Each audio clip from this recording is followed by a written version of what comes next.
here's what your arteries look like.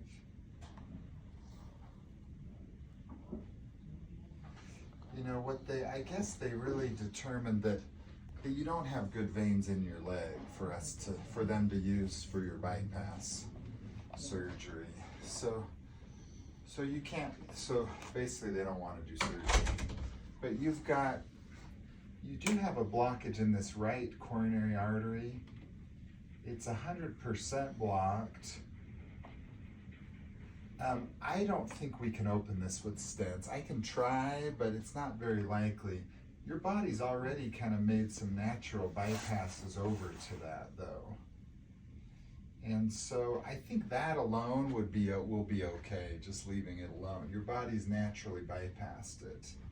But you have one plaque that sort of is right here in the circumflex artery, they call it. And then another blockage here in this front artery. And we'll take you down and we'll do at least 2 stents. We'll have to go through the groin. Last time I went through the wrist, but this will have to go through the groin. So we'll go through the groin, we'll do a stent here, and we'll do a stent here. And then we might have to temporarily have a pump in to support your heart. They call it an Impella that just goes through a tube, pretty big tube, about as big as that marker, that just temporarily pumps blood for your heart. And, but yeah, we'll stent this, and then we'll just rely on your body's natural bypasses to supply this. So it won't be as good as surgery, but it's a lot safer than surgery. And when we're done, you'll just have a little tiny incision in your leg. You know, you won't have this, so you could go home probably tomorrow, or at the latest Friday, you'll go home. So how does that affect my breathing? Well, it'll improve it. Yeah, it'll improve it a lot. You know, if we open up this and open up this, you'll really, like right now, the blood flow is bad to, you know, 100% of your heart muscle. And I think I can fix it to 80% of your heart muscle. This is probably 20% that'll be the same, but I think we can get things about as 80% as good as you could with open heart surgery. So it's not perfect, but nothing's perfect. Nothing like what it is now. Oh, it should be a lot better. Yeah, right now the blood flow to your heart's severely compromised. Yeah, I can tell that it's even worse than a couple of days ago. So when I stand up, I already feel dizzy. Yeah. When I pass out. Yeah. And then, you know, also there's a valve that's not opening very well. The aortic valve that's in the center of the heart that the blood goes through, that valve isn't really opening well. That can also be fixed just going through the groin, though. We aren't going to do that today, though. Today we're just going to, the immediate concern that you die from is these blockages. So today we're just going to try to get the blockages open.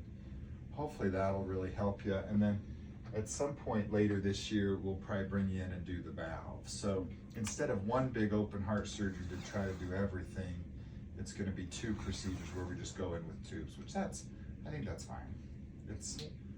If you'd had really good veins and Dr. McKellar was feeling good about it, I felt like the surgery's probably better, but this is almost as good. And a lot less likely to, you know, so it is true that some people like you who go through open heart surgery, they're never able to really even go home. They're in like a nursing home for the rest of their life. And I know you guys don't want that. You know, we want to get you home. No, if that happens, you just let me go to there. Yeah. Okay, well, they're gonna come get you, I think, pretty soon. And we'll get this done. Did they bring you some pills today? I took some pills and then they get me on this. For the potassium, good. Okay. You guys, any of you have any? But I think the potassium is something. Do you guys have any questions about anything? So how much more dangerous is this procedure?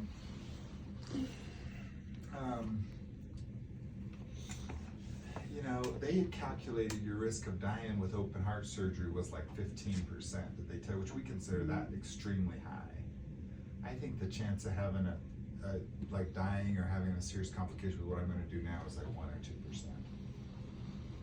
There's risk of bleeding where we go in, there is a small risk of having something like a stroke.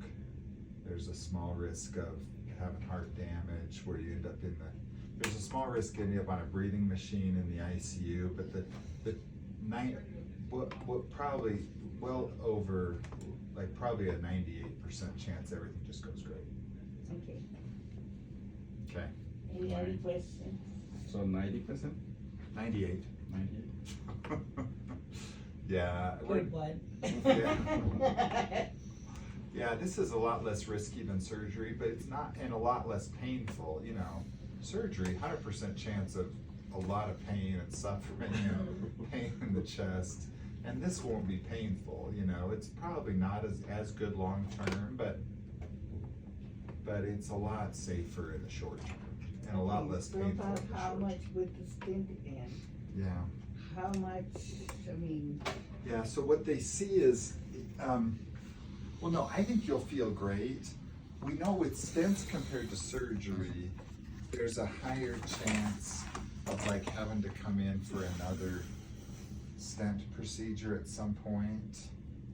like in just a couple of years? Yeah, within a year or two. So if you said, you know, if Dr. McKellar, and this is why we recommended surgery, because if you said, I want to come in, I want to get one thing done, And get it over. and never see you guys again and stay home for the next 10 years and never have to come in, then surgery would be the thing. But it's kind of like,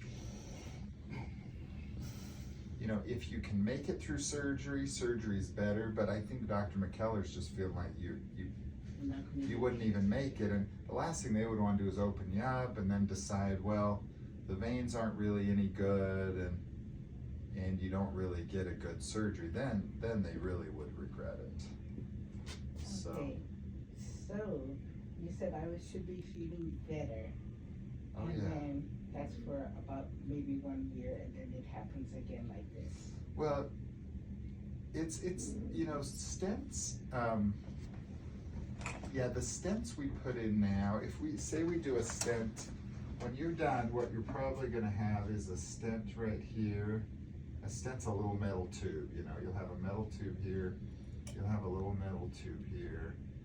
The body lays down cells on top of that. Stents on average stay open also like 98% of the time permanently now.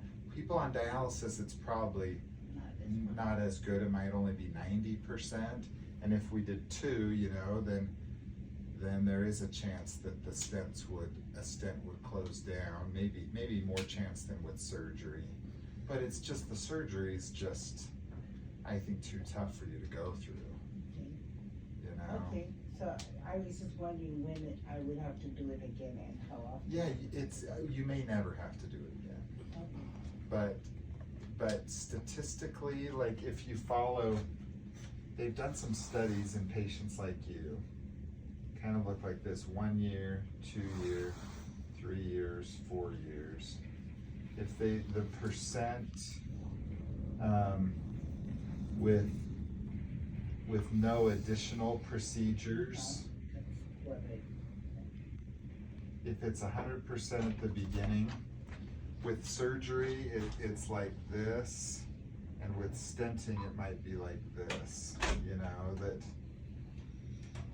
and with stenting, maybe 80% of people haven't had another procedure, or with surgery, it's 80%, and with stenting, it's 60%. It's opposite, almost. Yeah, that you're more likely to have to come in and get another procedure if you've had a stent than with surgery. But the surgery is such a big deal Yeah, at the beginning. Yeah, 15% chance of death. Maybe that doesn't sound horrible, but that's considered very high risk. Because if it's 15% chance of death, it's 40% chance that you're not really happy with your quality of life, or that you have, you know, that something is just not great. So So I feel good about this. I think this is reasonable. I'm glad. I always feel better like knowing that we really thought hard about surgery, and that because if we hadn't done that, in the back of my mind I'd be thinking, oh, maybe this is the wrong thing. Maybe you really should have surgery. Now we know we've really investigated surgery, and we've decided you really can't have surgery. I'm feeling good about this. We're gonna get you through this, and you're gonna do great.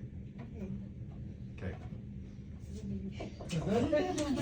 I feel good about it. Okay, the hospital makes you sign 2 papers. The first says we're gonna sedate you. So go ahead and sign that. That says we're gonna give you sedation.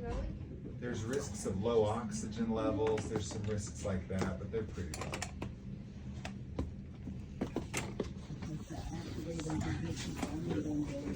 No, they can take you down, still get enough capacity. You don't have to wait. Oh, really? Yeah, we see people, medicine's going down there all the time. They've got nurses, people map up it. So there's no, you don't have to finish that. We just keep things going. Oh, you did perfect. That's a better signature than people who have perfect vision. Perfect vision, no hearing. All right, I'm glad everybody's here. This is good. Have a little party before we take you.